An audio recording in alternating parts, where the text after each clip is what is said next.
the first 10 years of my life, I led a corporate life. So I worked for companies like Tata Unisys, Oracle, Microsoft, etc.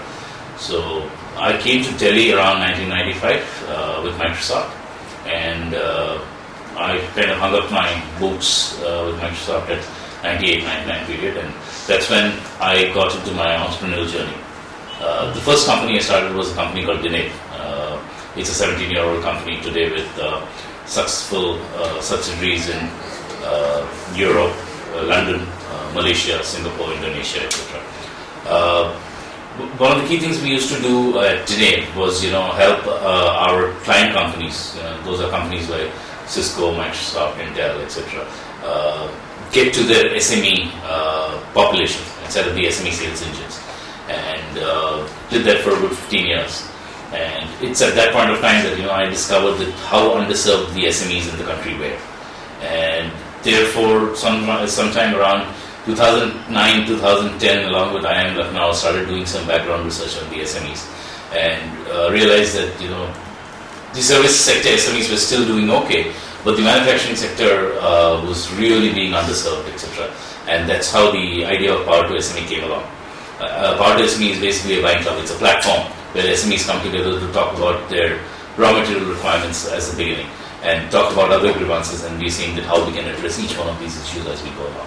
We started on this journey on January 30th, 2012, and by around June we were working with 10, 15 SMEs, and we were clocking around 10 to 15 lakhs of revenues. That's how we were.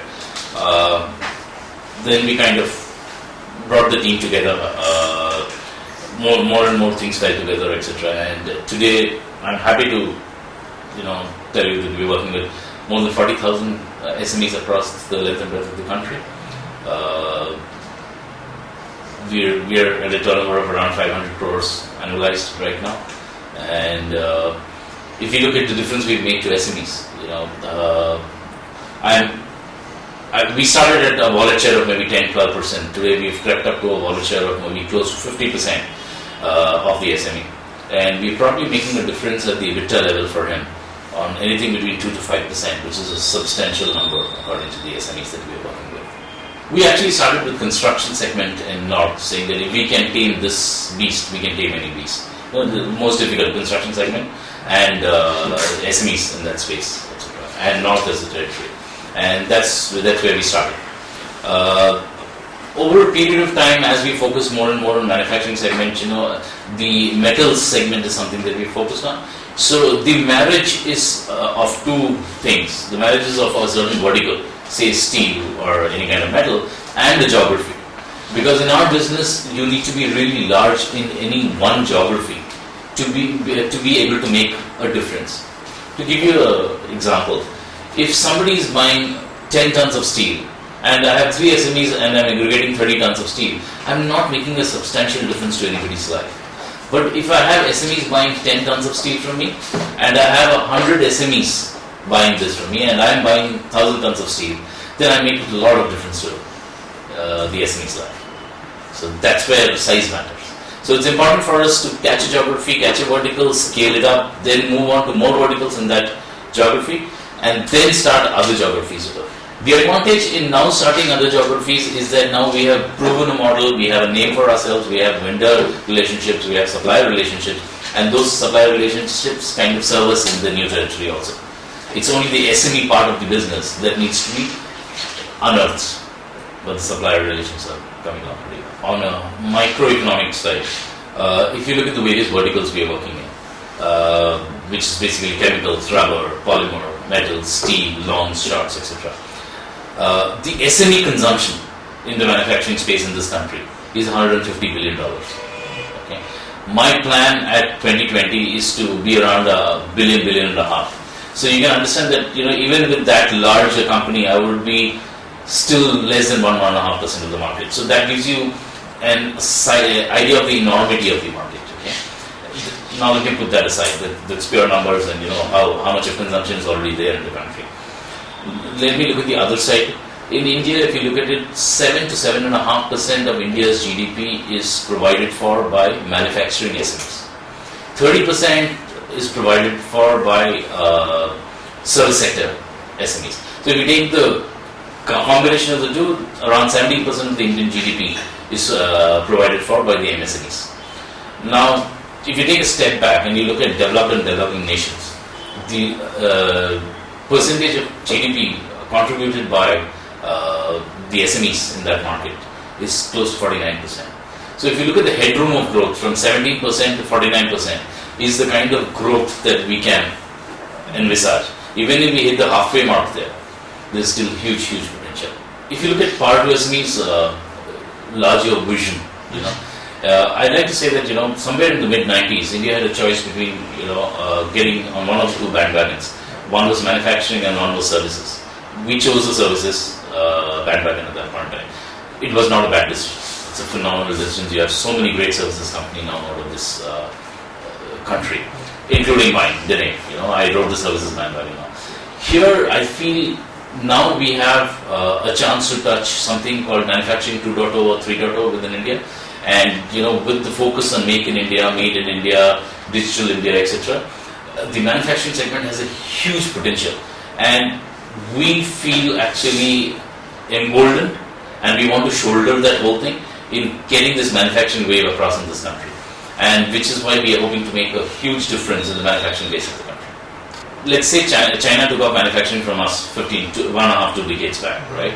But if you look at the Indian population, we are technologically far more savvy than most of the labor workforce in any other part of the world, right? So whether be it electronics or any of those other places, I don't think technology will ever be a challenge for us. So I would like to think about it in such a way that in phase one, in the last 2 decades, it's the lower end of the manufacturing that actually got out and got outsourced and went away from the developed nations like US to China and other places. In the second wave, what will happen is manufacturing with technology is what we'll get. And there, India, because of its technical manpower, A, and B, because of its ability to understand the English language much better and be much more articulate on it, we have a huge scope coming up there. So now coming back to the question, which is like, if you see specifics, you see auto. I mean, we should be the backyard for all of Europe in auto manufacturing. If you look at defense, big things coming around in India with the kind of liberalization that we're doing in the defense platform. Electronics, it's a bubble that we had missed earlier. So that is something, talk about Foxconn and of the other companies planning to set base in India. So there are multiples that are coming up where we can be really good. When I started my entrepreneurial journey, I don't know if I was foolish or smart, right?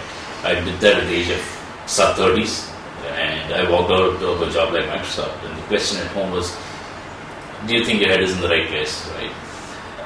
Cut that out, and I will talk about some seminars I was attending in 2012, after I started this company. And the key questions some IT professors were asking at that point of time, was every family tells their children, go to an MNC, go to a large company, take a secure job. Which parent has ever told their child, go become an entrepreneur, go become a businessman, right?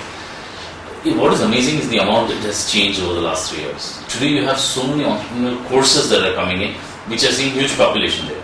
And 2, you're seeing well-established students graduating out of premier colleges and institutions actually turning down large offers and taking this.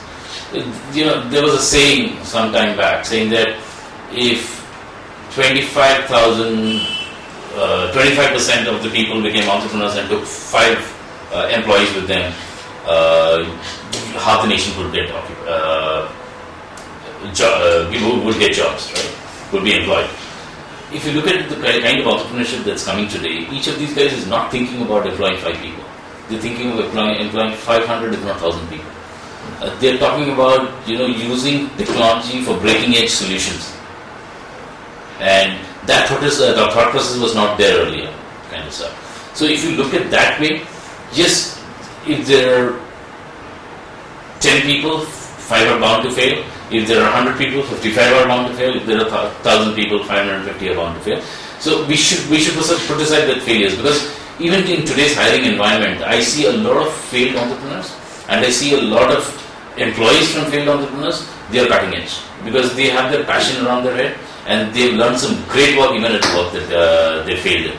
So we're finding some great talent out there. So all in all, I don't see any negatives there at all. I mean, even if you look at the fundamentals, etc., there might be some few problems that will exist, but on an overall, I don't see an issue at all. I think I'm just waiting for my son to grow up and say that he wants to be an entrepreneur.